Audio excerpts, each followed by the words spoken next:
Jejas adalah kerusakan atau cedera pada sel yang disebabkan oleh berbagai faktor seperti stres fisik, kimia, biologis, atau kekurangan nutrisi. Jejas terjadi ketika sel tidak mampu mempertahankan keseimbangan internal atau homeostasis akibat paparan stres yang berlebihan. Adaptasi adalah kemampuan sel untuk beradaptasi terhadap kondisi stres atau perubahan lingkungan tanpa mengalami kerusakan. Proses adaptasi bertujuan untuk mempertahankan fungsi sel dan mencegah terjadinya jejas. Yang selanjutnya ada proses jejas sel. Jejas sel adalah kerusakan yang terjadi akibat paparan stres yang melebihi kemampuan sel untuk bertahan.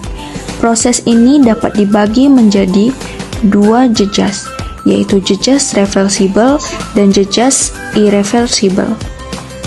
Yang pertama ada jejas reversible. Sel dapat pulih jika stres dihilangkan. Ada tanda-tanda jejas reversible. Yang pertama, pembekakan sel karena gangguan transport ion.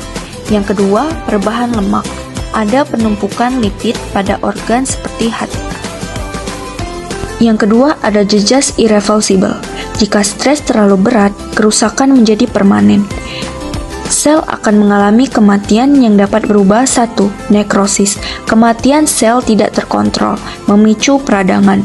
Yang kedua ada apoptosis. Kematian sel terprogram tanpa peradangan. Penyebab jejas. Yang pertama, faktor fisik seperti trauma, suhu ekstrim, dan radiasi. Yang kedua, faktor kimiawi seperti racun dan obat-obatan. Yang ketiga, faktor biologis seperti infeksi bakteri atau virus. Yang keempat, faktor nutrisi seperti kekurangan atau kelebihan gizi. Dan yang terakhir, hipoksia, yaitu kekurangan oksigen pada sel yang menjadi penyebab utama terjadinya jejas. Yang selanjutnya ada mekanisme adaptasi sel. Ketika menghadapi stres yang tidak berlebihan, sel dapat beradaptasi untuk mempertahankan fungsinya. Adaptasi ini melibatkan perubahan ukuran, jumlah, atau jenis sel. Jenis-jenis adaptasi yang pertama hipertrofi, yaitu sel membesar untuk meningkatkan kapasitas fungsional. Contohnya, pembesaran otot jantung pada hipertensi. Yang kedua ada hiperplasia, yaitu sel bertambah banyak. Contohnya, penebalan kulit akibat gesekan berulang. Yang ketiga ada atrofi, sel mengecil akibat berkurangnya penggunaan atau nutrisi.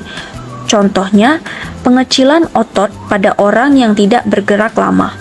Yang keempat ada metaplasia, yaitu perubahan jenis sel menjadi tipe yang lebih tahan stres. Contohnya, epitel saluran nafas berubah pada perokok. Dampak jejas dan adaptasi pada organ.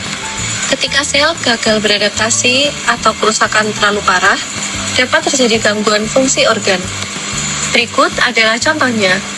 Yang pertama, contohnya pada organ hati, yaitu berupa penumpukan lemak akibat kerusakan metabolik. Yang kedua pada organ jantung, yaitu berupa gagal jantung akibat hipertrofi yang berlebihan. Yang ketiga pada organ paru-paru, yaitu berupa fibrosis akibat paparan asap rokok terus-menerus. Pencegahan jejas. Yang pertama, hindari paparan toksin dan zat berbahaya. Yang kedua, jaga asupan nutrisi yang seimbang. Yang ketiga, lakukan olahraga rutin untuk meningkatkan daya tahan tubuh. Dan yang terakhir, hindari